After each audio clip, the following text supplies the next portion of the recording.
আমাদের পূর্বের ইতিহাসে আমরা দেখেছি যে বিরোধীরা অনেক কর্মসূচি সরকারের পক্ষে চলে আসে to negotiate with other countries, যেমন ৭৬ সালের ফারাক্কা চুক্তি বা ৭৭ সালের খুব সম্ভব জিয়াউর রহমান যেটা করেছিল ভাসানীর সেই লং মার্চের পরিপ্রেক্ষিতে। এইবার দেখেন এখন আপনি যে লং মার্চটা করছেন, বিরোধী দল করতেই পারে, এটাকে খুব ৬ মাসের একটা সরকার, এর বিরুদ্ধে আপনি প্রথমে জনমত তৈরি করবেন।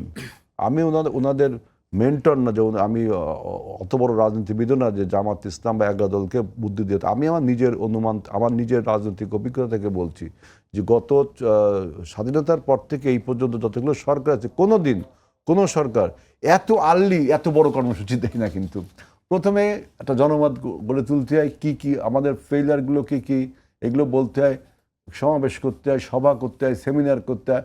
তারপরে প্রথমেই শুরু করছে লং মার্চ, যে পরের প্রোগ্রামটা কী হবে। তাহলে এই ৬ মাস আপনার একটা সরকার টেনিওর থেকে ৫ বছর, তার মানে কি আপনি এই সরকারটাকে 5 বছর থাকতে দিবেন না, যেটা হাসিনা বলছে যে ইউনূস সরকারের বিরুদ্ধে হাসিনা ক্রমাগত বলছে। এরপর এখন ইউনূস সরকারের মানে অন্তর্বর্তীকালীন সরকারের বিরুদ্ধে ফ্যাসিস্টরা ক্রমাগত বলছে। অন্তর্বর্তী সরকারের পরে যে সরকারটা আছে সেই সরকারকেও কিন্তু আপনার আনস্টেবল করা এই ফ্যাসিস্টের একটা লক্ষণ আছে, একটা আপনার ঝোঁক আছে। তো আপনি প্রথমেই দেখলাম যে ৬ মাসে একটা সরকারকে আপনি বলছেন যে লং মার্চ করব, তাকে থাকতে দেব না। তারপরে যুদ্ধ, বিশেষ করে এনসিপি এবং জামায়াত কিন্তু সরকারের ৬ মাসকে পুরোটাই বলছে যে এটা ব্যর্থতা পর্যবসিত হয়েছে। ব্যর্থতা যে লাস্টে বলছে যে চাপ সৃষ্টি করব বলছে, কিন্তু এটা কিন্তু ভালো, যেটা সরকার চাপ সৃষ্টি করবে, ইটস গুড পলিটিক্যাল ওয়ার্ড। সেই চাপটা সৃষ্টি করবেন কি প্রথমেই লং মার্চ, তারপরে কি হরতাল, তারপরে কি, তার মানে কি যে আপনি হাসিনা যেটা বলছে যে এই সরকারকে থাকতে দেব না, মানে ইউনূস সরকার থেকে এই সরকার পর্যন্ত গণ অভ্যুত্থানের বিজয় শক্তিকে থাকতে দেব না, প্রমাণ করতে হবে যে হাসিনা ভালো ছিল, আমাদের গণ অভ্যুত্থান ভুল ছিল। তা আপনি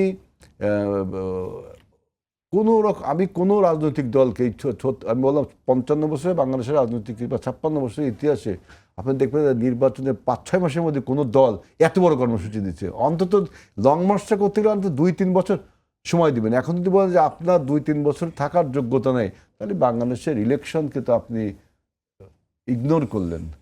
জনগণের রায় তো ৫ বছরের, আপনি তার মধ্যে অনেকবার ট্রায়াল হতে পারে সরকারের, যে সম্মুখীন হতে পারে, চাপের সম্মুখীন হতে পারে, সরকারের একটা পপুলারিটি কমানোর দিক হতে পারে, তাই না?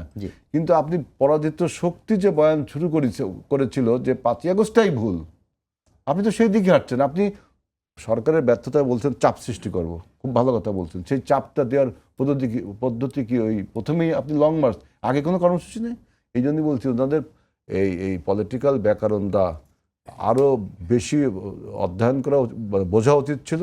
নিশ্চয়ই এই যে ঠাপ করে লং মার্চের কর্মসূচিটা আমার কাছে, এই যে আরও দুজন পলিটিশিয়ান এখানে আছেন, প্রিন্স ভাই আমারও সিনিয়র, অনেক ভালো পলিটিশিয়ান, উনি জানেন একটা রাজনৈতিক আন্দোলন কিন্তু সংগঠিত করা যায় না, রাজনৈতিক আন্দোলন হয়ে ওঠে। অনেকে বলে ২৪-এর গণ অভ্যুত্থান মেটিকুলাস ডিজাইন, ডক্টর ইউনূস এই কথা বলেছিল। আমি বললাম যে কোনো পরিকল্পনারই মানুষ মেটিকুলাস, আমরা এখানে আপনি এই যে শোটা করছেন এটা মেটিকুলাস ডিজাইন, যে আপনি এটা সূক্ষ্মভাবে কীভাবে করা যায়। কিন্তু আন্দোলন সংগ্রাম এটা স্পন্টেনিয়াস, এটা সংগঠিত করা যায় না, এটা হয়ে ওঠে।